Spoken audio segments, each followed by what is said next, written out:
All right, today we discuss the growing risks of invisible money. Recent reports estimate some 135 billion ringgit sits in Malaysian e-wallets. If account owners die or go offline, families may not be able to access those funds. Joining us is the General Manager APAC Luno Malaysia, Aaron Tang, to discuss how this plays out for crypto and other digital assets and what can be done about it. I want to say thank you very much, Aaron, for joining me. Headlines saying 135 billion ringgit across e-wallets that could become unclaimed. From Luno's perspective, how big a problem is the invisible inheritance issue when it comes to crypto assets? Are you seeing many dormant or inaccessible accounts that could turn into unclaimed assets for heirs? Morning, Nina. Thank you for having me.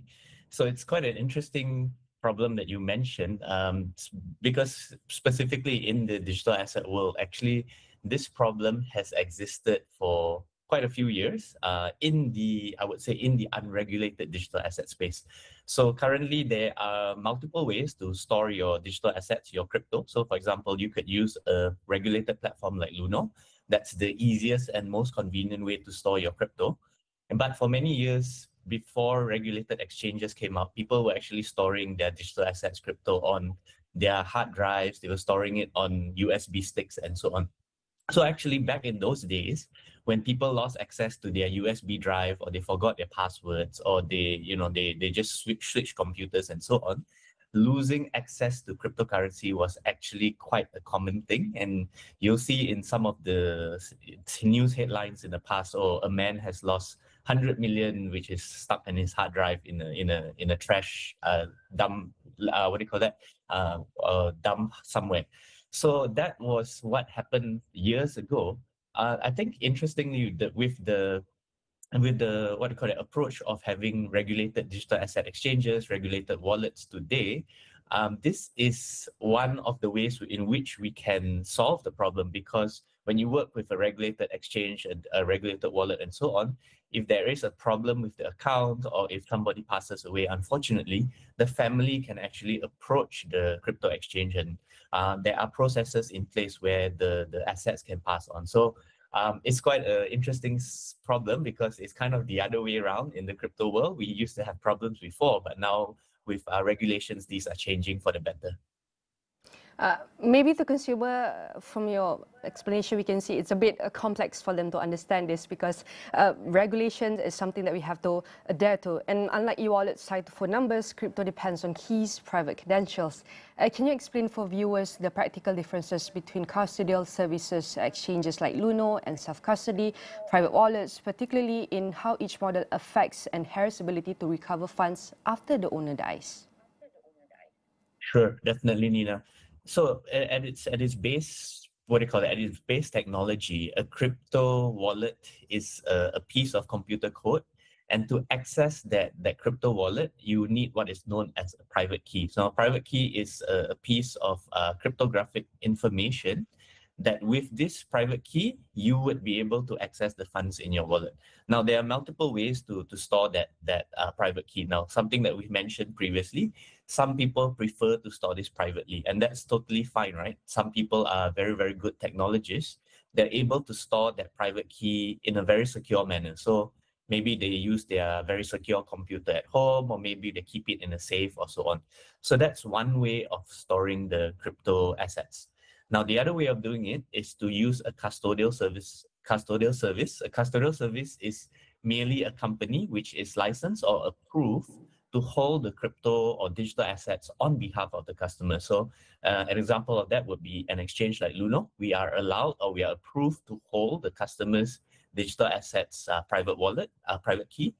Or there are also licensed digital asset custodians in Malaysia. They are licensed to be able to hold the private keys.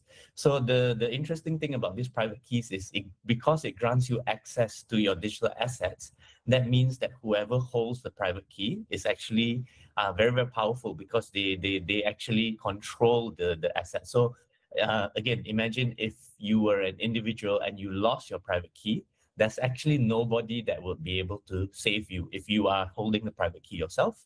However, if you're holding the private key with an institution, a licensed institution, so on, anything happens to that private, that institution is responsible for that private key. So with a combination of security features and processes and procedures, the institutions have to make sure that even if you lost your password, for example, the private key is still stored with the company and they will be able to help you retrieve your password and access to your funds.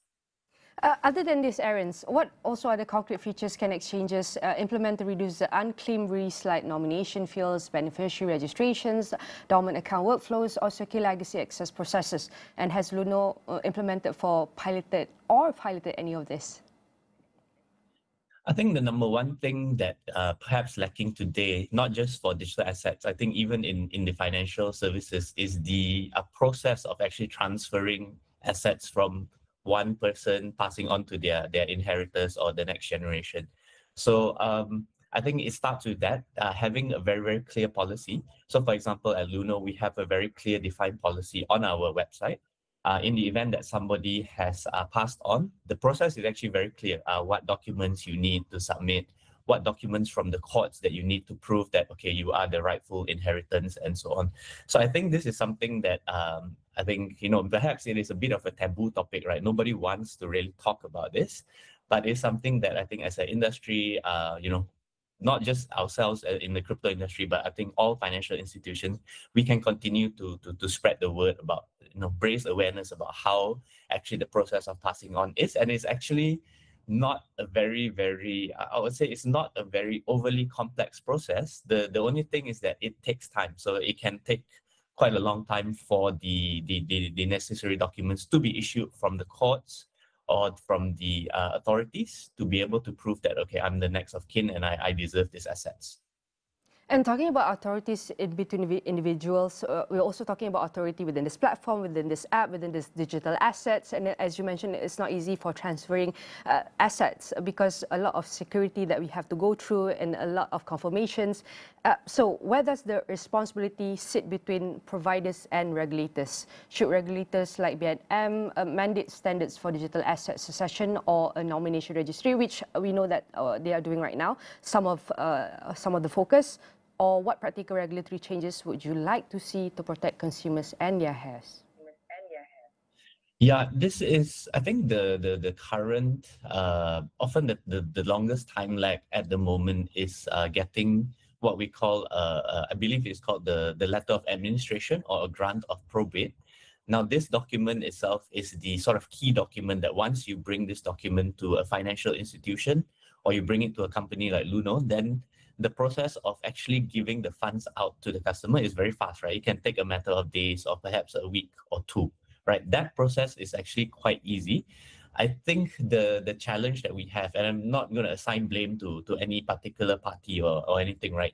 Because it is a complex legacy system from many, many years ago. And these regulations are created with the right intention in mind, right? And these are rules and laws that have been passed on for many, many years. That process of getting that document itself can be quite tedious and lengthy. Well, maybe not tedious, but lengthy in process. So sometimes people say that it can take up to 6 to 12 months if you have a will. Now, you already have a will. It can take you 6 to 12 months after somebody passes on.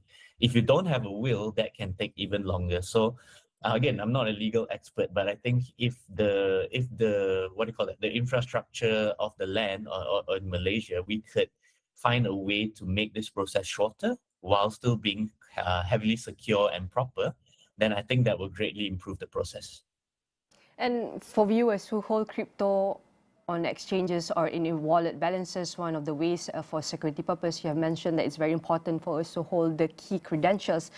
What are the top 5 practical steps that you recommended today to make sure their loved ones can access those funds?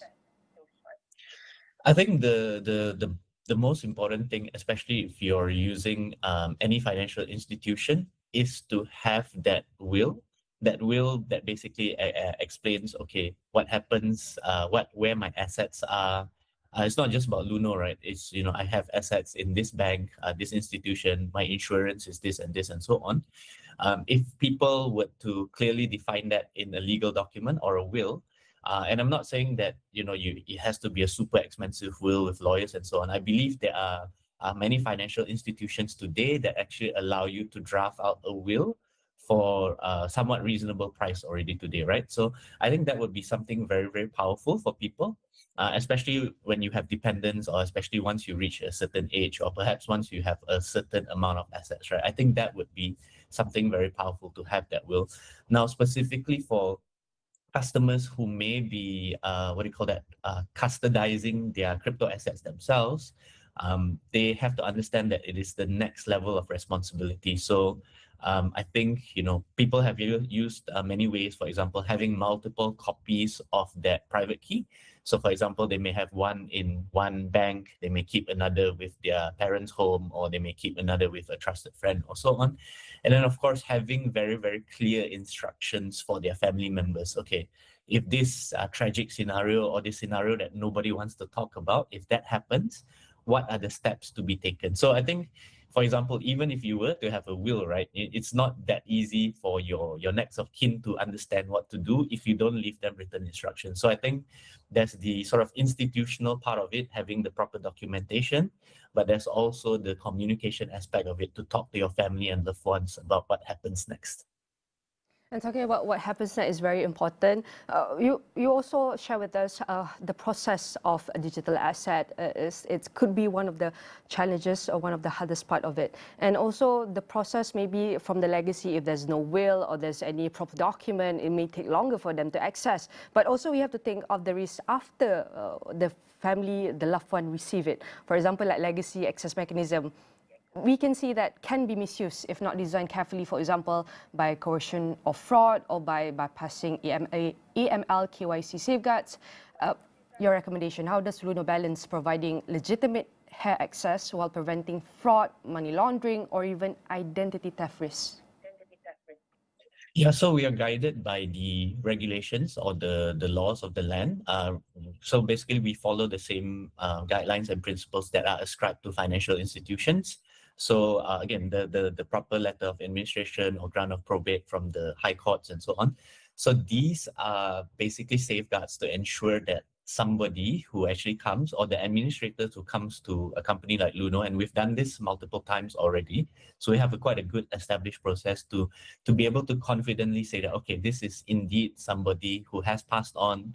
This is indeed someone who did have an account with us, and this is indeed the next of kin that we need to pass the assets onto. And usually what we find is we are not passing the assets on directly to a person, but we're also passing the assets on to an administrator of the estate. So it could be somebody who is also representing the will or a trustee company. So it is quite an established process, but I think practically speaking, ideally we want to get to a place where, perhaps the rules can be further enhanced to make it a smoother and faster process. Because again, like I mentioned, even with a will, it could take 6 to 12 months for the entire process to follow out. And yeah, hopefully we get to a point where, it can be faster and more seamless for the next of kin. Aaron, before we end our discussion, I want to add one more question. We can say that economies want frozen assets and unclaimed funds can depress productive capital. If Malaysia wants to avoid a new wave of unclaimed digital wealth, what are the things should industry, regulators and civil society do? And what role will Luno play in making sure digital assets are part of responsible estate planning?